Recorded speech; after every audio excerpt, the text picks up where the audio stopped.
بەندیخانەی گرتن و گواستنەوەی چەمچەماڵە ڕاگیراوانی نێو بەندیخانەکە ئاماژە بەوە دەکەن ماوەیەکە خواردن و خواردنەوەیان تەواو کەم کراوەتەوە و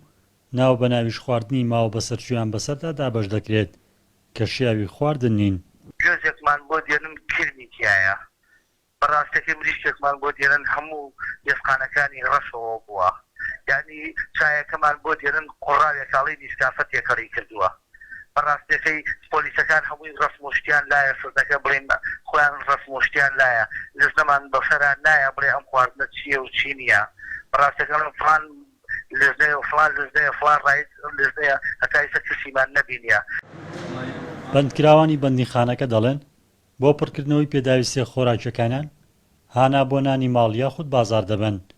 بۆش پارەی زۆران لە پەیداکردنی خواردندا سەرف دەبێت وەک خۆیان دەڵێن جگە لە خواردنەکەیان نێو هۆڵ و شوێنی ئیسراحەتکردنیشان تەواو پیس بوو مەترسی لەسەر تەندروستیان دروست کردووە.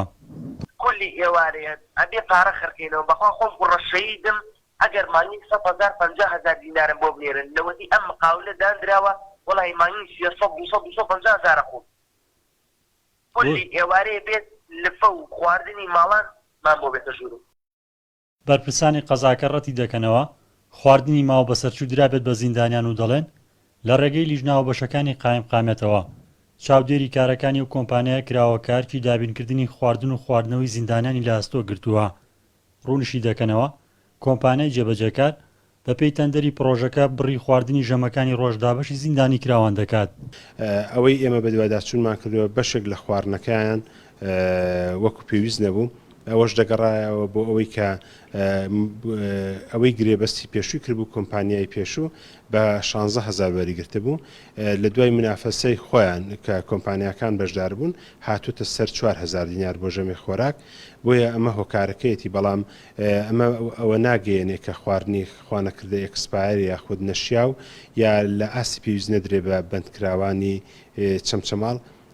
ئێمە لیژنەکەمان ناروە بە دوێداچوونیان کردووە. بەپێی ئەو بنەماجییانانەی کە نەتەوەی گرتوەکان پەسەندیان کردووە مافی زیندانیان و ڕاگیراوان دەستنیشان کراوە و دەبێت